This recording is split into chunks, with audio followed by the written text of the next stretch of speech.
জনপ্রশাসন সংস্কার উদ্যোগ একটা হইতেছে। আপনি বলতেছেন যে যে আমরা আসলে এরকম আমলাতন্ত্র কখনো দেখি নাই। আপনি এটা খুবই নাইসলি বললেন যে আমলারা মানে মানে হয়তো ভুলে গেছিলেন যে এই সরকারটা পরিবর্তন হইতে পারে। তো এইটা তো যখন এটা সংস্কার করার উদ্যোগ নেওয়া হয়েছে এই সরকার, তখন প্রশাসন ক্যাডারদের মধ্যে মানে প্রশাসন ক্যাডারদের সঙ্গে অন্য ক্যাডারদের বা ভিতরে বাইরে দ্বন্দ্ব প্রকাশে চলে আসতেছে। স্যার আমরা কিন্তু অ্যাবসলিউটলি দেখতেছি যার যার স্বার্থ হিস্সা আদায়ে সবাই ব্যস্ত। সবাইকে খুশি রেখে এই সংস্কার বাস্তবায়ন স্যার কেমনে এটার মধ্যে এটা করা সম্ভব? ঠিক আছে, ধন্যবাদ আপনাকে। আসলে রিফর্ম কিন্তু খুব একটা পেইনফুল এক্সারসাইজ, এটা যে কোনো ব্যক্তির জন্য, সমাজের জন্য, রাষ্ট্রের জন্য।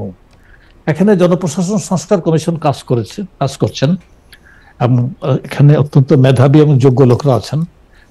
তারা কাজ করতে গিয়ে কিছু তারা সুপারিশমালা সংগ্রহ করবেন, নিজেরা সুপারিশ চূড়ান্ত করবেন, সরকারের কাছে দিবেন।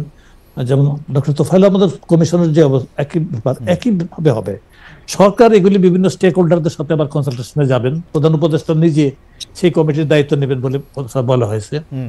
বিশেষ করে রাজনৈতিক দলগুলির সাথে যখন আলোচনা হবে তারপরে সিদ্ধান্ত নেবে, এবং সিদ্ধান্ত নেওয়াটা কোন পর্যায়ে নেবে, এটা বর্তমান পর্যায়ে নেবে অথবা নির্বাচিত সরকারের হাতে পরবর্তী নির্বাচিত সরকারের জন্য রেখে যাবে, এটা একটা ইয়ার ব্যাপার।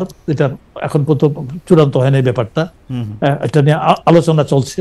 কেউ বলছে যে পরে করা হবে, কেউ বলছে আংশিক করা হোক। কারণ সংস্কারের বিপক্ষে কিন্তু কেউ বলছে না। এমনকি যারা দ্রুত নির্বাচন যাচ্ছে তারাও সংস্কারের জন্য প্রস্তাব কিন্তু জমা দিচ্ছে এই সংস্কার কমিশন, সংবিধান সংস্কার কমিশনের কাছেও কিন্তু মানে সকলেই প্রস্তাব জমা দিয়েছে এই সংস্কার হওয়া উচিত। অর্থাৎ একটা ন্যাশনাল এগ্রিমেন্টের দিয়ে কিন্তু মোটামুটি যাওয়ার একটা সুযোগ সৃষ্টি হয়েছে। এই সুযোগটাকে আমাদের কাজে লাগানো উচিত। আমি একটু কথা বলতে চাই। জি স্যার। কথাটা আপনি হয়তো প্রশ্ন করেন নাই, কিন্তু আমার মনে হলো এইভাবে একটু কথাটা বলা দরকার। মনে করেন সরকারের সফলতা, এটা নিয়ে আপনি প্রথমে প্রশ্ন করেছিলেন।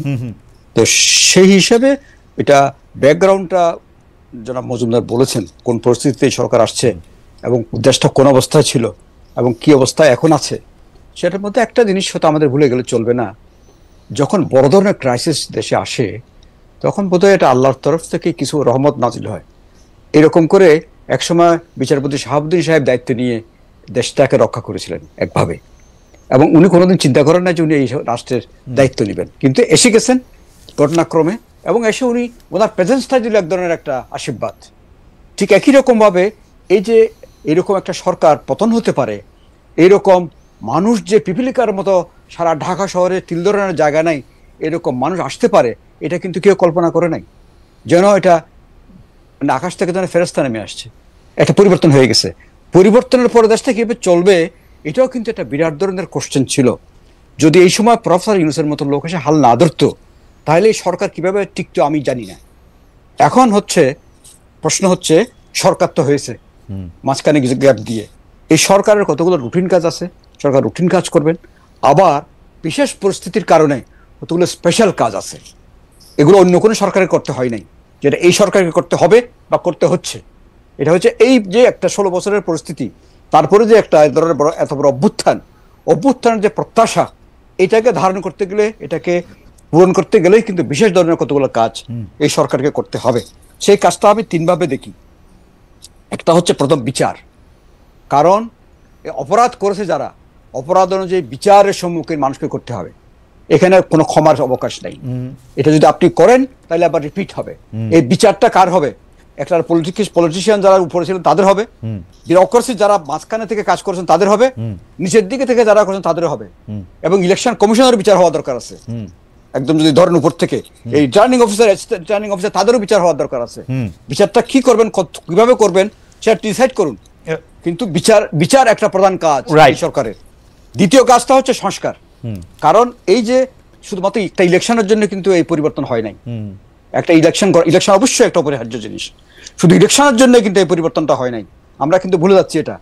সংস্কারগুলো কিন্তু কোথায় দরকার, কিভাবে দরকার, এই সংস্কারটা সব এই সরকার করে যেতে পারবে তেমন কোনো কথা নাই। যে উদ্যোগটা নিয়েছে সেটা খুব শুভ উদ্যোগ, যে কমিটি করেছে, কমিশন করেছে, সংস্কার একটা রূপরেখা তৈরি হবে। এই রূপরেখার মধ্যে থেকে কিছু সংস্কার হবে, একদম ইমিডিয়েট করা দরকার। এগুলো ইমিডিয়েট করতে গেলে সংবিধানও লাগবে না, আইনও পরিবর্তন করা লাগবে না, বিনা এক্সিকিউটিভ অর্ডারে এগুলো হতে পারে। আর কিছু সংস্কার হবে মধ্যবর্তীকালীন সময় সংস্কার, রাইট, আর কিছু হয়তো দীর্ঘমেয়াদী সংস্কার। হ্যাঁ হ্যাঁ, এই জন্য এই কাজগুলো করতে হবে, না করলে এই সরকার। আর 3 নম্বর হচ্ছে নির্বাচন। 3 নম্বর হচ্ছে নির্বাচন। ওকে, আমি আপনাকে অনেক ধন্যবাদ প্রফেসর তুফাইল আহমেদ। আমার মনে হয় যে আপনি খুব সুন্দর করে এটা বলেছেন, কিন্তু আমাদের প্রশ্ন হচ্ছে আমলাতন্ত্রের প্রশ্নের প্রতিটি স্তরেই দলীয়করণ, প্রকাশ্যেই আছে রাজনৈতিক বলয়, নিয়োগের ক্ষেত্রে মেধা যাচাইয়ের পর আবার রাজনৈতিক বিবেচনা। এই বিষয়টি শুরুতেই প্রজাতন্ত্র নয়, বরং সরকার দলীয় রাজনীতির প্রতি আনুগত্য থাকার বিষয়টি আসলে উস্কে দেয় কিনা, এটা হচ্ছে আমাদের প্রশ্ন। কিন্তু আমি আপনার মন্তব্যের প্রেক্ষিতে কয়েকটা কথা বলতে চাই। আপনি বিচারের কথা বলেছেন, আমরা সবাই বিচার চাই। আমরা চাই সবার আগে শেখ হাসিনার বিচার হোক। আমরা চাই যে শেখ হাসিনাকে যারা সহায়তা করেছে, তারা আমলা হোক, রাজনীতিবিদ হোক, তাদের সবার বিচার হোক। কিন্তু বিচারের নামে এখন যেটা চলতেছে সেটা আপনারা খেয়াল করতেছেন কিনা, যার তার নামে যা ইচ্ছা তাই মামলা দেওয়া হচ্ছে, একইভাবে মানে নামহীন গোত্রহীন মামলা দেওয়া হচ্ছে, এবং ফোন করে বলা হচ্ছে যে আপনার নামটা সরিয়ে দেব এই মামলা থেকে নাম প্রত্যাহার করার জন্য। সেটা দেখতেছেন কিনা। 2 হচ্ছে সংস্কার, যেটি কথা আপনি বলতেছেন, অবশ্যই এই সরকার বা প্রতিষ্ঠিত হয় নাই শুধুমাত্র ইলেকশনের জন্য, কিন্তু ইলেকশনটাও একটা বিরাট বড় কারণ ছিল যার জন্য এই সরকার পরিবর্তন হয়েছে। শেখ হাসিনা ইলেকশন দেয় নাই বলে সরকারের পরিবর্তন হয়েছে। ইলেকশনটা সর্বপ্রথম কাজ বলে আমি মনে করি গণতান্ত্রিক সরকারের কাছে ফিরতে হবে সবার আগে, এবং নির্বাচনটা তো করতেই হবে, নির্বাচনে নানা রকম ভাবে। স্যার, আপনি যদি আমার প্রশ্ন জবাব দেন এবং আপনার মন্তব্যের প্রেক্ষিতে আমার মন্তব্যের ব্যাপারেও যদি স্যার একটু আলোচনা করেন। আমি বিচারের ক্ষেত্রে কিন্তু তদন্ত পর্যায়ে একদম শেখ হাসিনার পথে হাঁটতেছে অনেকগুলি জায়গায়। আমি 100টা উদাহরণ দিতে পারি।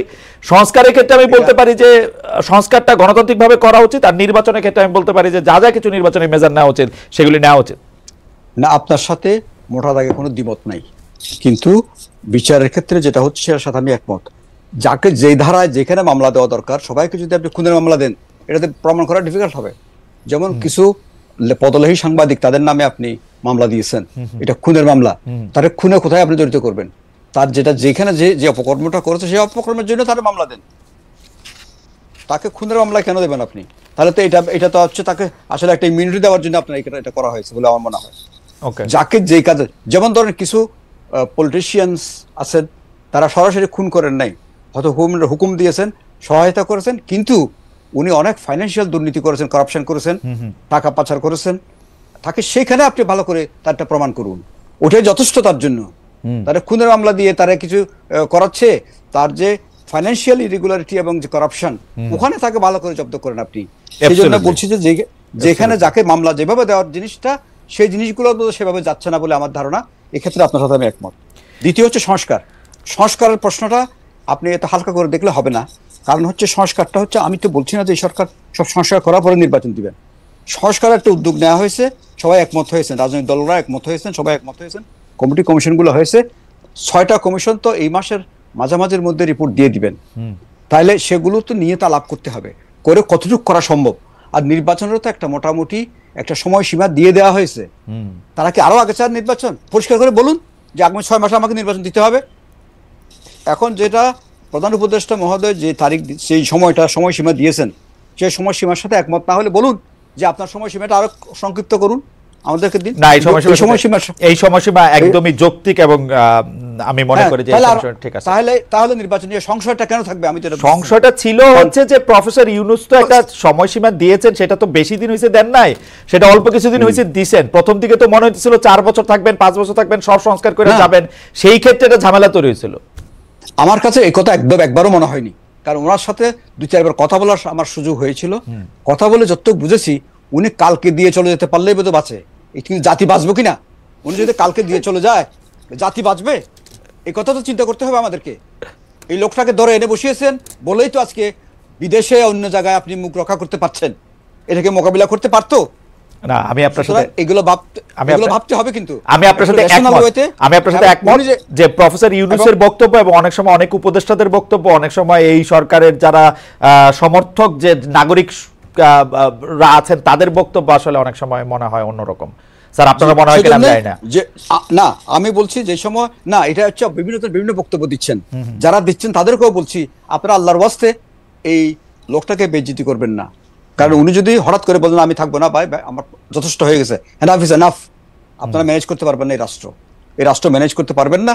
আপনাদের ঘরে, বাইরে, সীমান্তের ওপারে, এই পারে, সেই চারিদিকে এত শত্রু উৎপাতে আছে, এখন এই লোকটা একটা শিল্ড হিসাবে কিন্তু আপনি এখন ব্যবহার করতে পারছেন, কিন্তু তাকেও যদি আপনি সঠিকভাবে হ্যান্ডেল না করেন তাহলে কিন্তু আমাদের বিপদ কিন্তু কাটবে না। আর যেটা বলতেছিলাম যে স্যার, যে আমলাতন্ত্র এবং প্রশাসনের প্রতিটা স্তরে যে দলীয়করণটা যেটা আশা বসছে, সেটা আপনি কিরকম দেখতেছেন? আমরা অন্য প্রসঙ্গে একটু বেশি আমার মনে হচ্ছে আপনি যে এখানেও আপনার অবজারভেশনের সাথে আমি একমত। জি, কারণ দলীয়করণ মানে কি, যে লোকগুলো আগে ওই সরকারের পদলেহন করেছে সেই সব তাদের পদলেহনের কিন্তু এটা একটা শৈল্পিক পর্যায়ে পৌঁছে গেছে, এটা একটা শিল্প হয়ে গেছে। তারা জানে এখানে কিভাবে পদলেহন করতে হবে। যারা আগে পদলেহন করে নাই তারা এখনো পারছে না, কারণ তাদের অভ্যাস নাই, এটা তাদের রক্তের মধ্যে সেটা নাই। সেজন্য এই ক্ষেত্রে সরকারের অনেক সতর্কতার দরকার আছে, কারণ আমরাও তো বিভিন্ন জায়গায় কাজ করতে গিয়ে দেখতে পাচ্ছি এই লোকগুলো কারা এবং কি কাজটা করছেন, এটা দেখতে পাচ্ছি তো, এবং কাজটাকে কিভাবে তারা ডিলে করছেন।